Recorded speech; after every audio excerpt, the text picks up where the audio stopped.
So I have some new coins, and it's always fun to get new gold. It's always fun to show new gold, but it doesn't always make sense.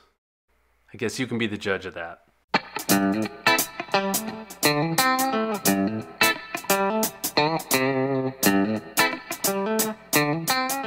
So I made a few purchases on last week's price drop, and I'm sure everyone here has seen an American Gold Buffalo up close, but I also grabbed the Lunar Tiger. This is from the Perth Mint, and this one is interesting. It's a super cool coin from a mint that continually proves its quality and creativity, but it's also a coin that probably doesn't make a lot of sense from a stacking perspective. I'm not really sure that it makes a lot of sense to me from a collecting angle either. Now, obviously, I like the coin, or I wouldn't have picked it up, but I was on the fence with it, and I'm going to get back to that in a minute. The Buffalo does make a lot of sense to stack, and I think it's one of the top choices to buy if you live in the United States. And if you're like me and you get bored of the American Gold Eagles, maybe it's even the best. That's also fun for me because this is my 20th, and that's been a goal that I've been working on. I don't know that I can say yet that I have a tube because one of these is a proof. And I guess to throw another asterisk in the mix, I've got 5 of them off site right now. So to really have a tube, I have to get them all together, and I probably need to pick up another BU. A goal is a goal though, and getting to 20 was a lot of work. I feel pretty good about that. If I had to sell down all the gold I have except for one tube, I would possibly sell down everything except these Buffaloes. I think the most useful gold I could have would be either Eagles or Buffaloes, maybe a mix of the two. Anything else, anything other than the Eagles or Buffaloes are a variable in liquidity and value. I have to check to see what the Mustang is worth. I have to make sure if the Dragons are still popular on the secondary market. There's no question on an American Gold Eagle, an American Gold Buffalo. I'm not saying that I'd have trouble selling everything else or that anyone should stay away from the fun stuff. I'm just saying that the smart buy, preferences and emotions left out of it, is the most popular option in your region. That's typically the home team, government-backed coin. So if I was being smart, I could have just bought 2 Buffaloes. I would have had that tube without the asterisk. The Tiger, though, surprised me. And I think you could probably say that it's hard to mess up a Tiger, but the Perth Mint has definitely done it before. So to be clear, this is the 3rd Lunar series from the Perth Mint. Started in 2020 with the Year of the Rat. 2021 is the Year of the Ox. Next year, the Year of the Tiger. The last time around in Series 2, that Tiger was an easy pass. It was just a puffball tiger face. This one is really nice though. And I think all of the Series 3 Lunars have been nice. I wasn't sure at first. I mean, you're starting with a rat. It's hard to know. The Ox wasn't super exciting. But now that I've seen 3 of them, I think the design on all of them has actually been really strong. I have some Series 1 and Series 2 Lunars in the vault, but I've only grabbed the years that have meaning. In other words, those coins line up with family members. I do have some Dragons though, and there's no one in the family that's a dragon. I don't know that those were smart. This time around, I might actually grab a 1/4 ounce for every one of the series coins. Now there's 12 of them. So I guess that makes it easier because you're only having to buy 1 a year. But with that timing, you're not really on the edge of your seat either. It kind of gets boring after a while. As far as resale goes, I've seen people bring in Lunars to my local coin shops before. It goes about like you might guess. A shop in LA, they're going to sell them all. A shop in the Midwest, they might not want a 1 ounce monkey. They might not want a 1 ounce rat. So the series can be hit or miss. And because I've seen those misses, I guess, firsthand, I typically have only bought the ones that I know that I want to give my kids someday. The Year of the Tiger and the Year of the Dragon, they're kind of exceptions to me though. They have a cool factor and definitely a wider appeal than say a rat or a snake. Maybe a horse does as well, maybe a dog does, but it's not a consistent series. The Tiger for me though, it does have extra meaning, so I grabbed the 1 ounce in addition to the 1/4. So I guess that means that I'm waiting about another month before I get the actual Buffalo tube filled.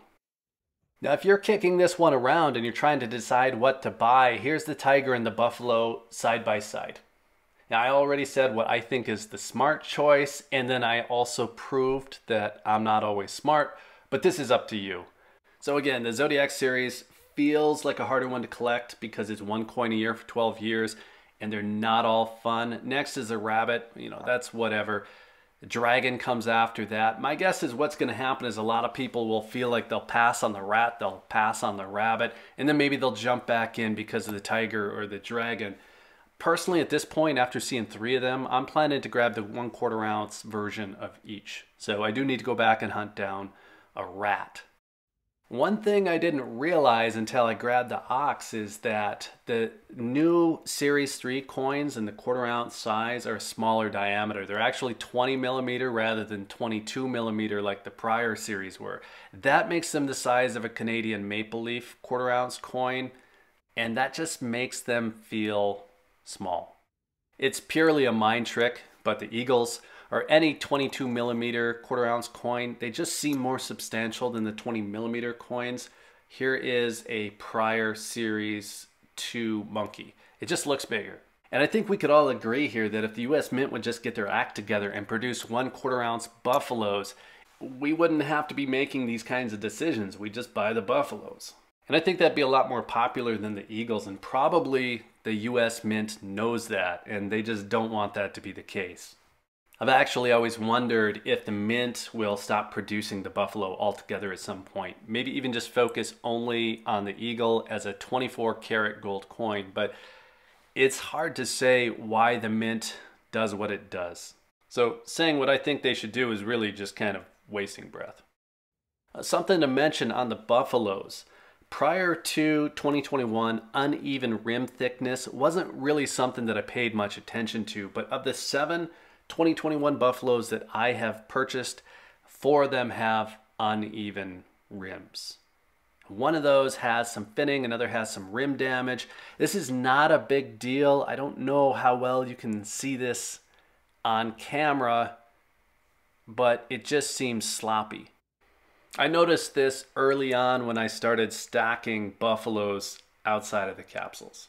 Now, it feels like I'm jumping around a little bit here, but this comes up in the comments a lot. I think it's interesting stuff, and I think it's also a little bit annoying if you find that out on a one-off basis. So if this is your first buffalo and it has an uneven rim thickness, it can seem disappointing. Again, it has no impact on the value of the coin. It just feels like a quality issue. I don't have a lot of Perth Mint coins, but I've never seen one with any kind of minting error. I've never received one with any kind of noticeable flaw whatsoever. Actually, Perth Mint coins ship with specific capsules that fit well, and the capsules themselves also don't seem to show any scratches. Unlike these airtights that I'm constantly replacing, every aspect of a Perth Mint coin, at least anyone that I've ever had, has always been gorgeous. Now, I can't say that about any other mint. I notice micro scratches on Canadian maple leafs. I notice uneven sheen on Britannias. And then, of course, the uneven stamping on the buffaloes. I notice that all the time. But I've never seen a single issue with anything from the Perth Mint. So I think something to take away there is that it's not just about popularity and it's not just about quality. You kind of have to weigh that out. I don't buy kangaroos. And I don't buy it because they just aren't as popular as a Canadian maple leaf. They're definitely not as popular as a buffalo. So at some point with the coin, you just have to be okay with dings and scratches, knowing that it doesn't affect the gold weight, and it typically, at least, doesn't affect the value. But the minute that you get into collector or heirloom coins, you want to make sure they're perfect. And I would say that in a case like that, the Perth Mint just really has that part nailed. So if you're looking at the tigers, maybe you were born in the year of the tiger, whatever it is, this is a particularly nice coin. But if you're only interested in it because people are showing them on Instagram all of a sudden, then maybe it's a pass. I'd say don't let peer pressure drag you into this one. I got both of mine from AppMex, and I think the premium at the time was about 7.5%. And I do find that on the early releases of series coins, AppMex tends to have similar prices to some of the other typically cheaper options like bullion exchanges. I tried bullion exchanges and either they ran out or there was something up with their checkout at the time. I was looking right exactly at that extreme of the dip. It was 1747, and it could have just been that so many people were buying right at that time that they were having trouble. Anyway, I bounced to AppMex, found them for the same price, ordered them Thursday and had them on Tuesday. And maybe Maybe it was even Monday. Whatever it was fast. I got the Buffalo the same day locally. That was through a phone call. I paid $100 over a spot. I should have done this math, but I think that works out to be somewhere just under the 6% range. And I wasn't able to inspect it, of course, for 5 or 6% premium. I wasn't going to look too closely anyway, but this one actually turned out to be perfect. So maybe the US Mint is getting better as they get caught up on production. Spot price has been on the rise again, so I guess I'm feeling a little bit better about calling last Thursday's price dip a dip. I guess we'll see. There has been a lot of market sell-off this month though, so it's hard to really feel like you're getting a deal on much of anything right now. So these felt like a pretty decent purchase. And I guess I'm officially thinking about whether or not to keep buying Buffaloes at this point now that I have 20. Again, I need one more, but let me know what you think. And I think that's a good place to call it good. So let us know what you think of the Tiger. And while you're clicking around, be sure to hit that like button. And then if you're into the topic of gold and silver, I guess make sure you're subscribed as well. And if you've made it through all of that and you're still here, thanks again for watching. I always appreciate your time. Take care. Oh, one more thing. I bought some silver too. We're going to have to come back to that.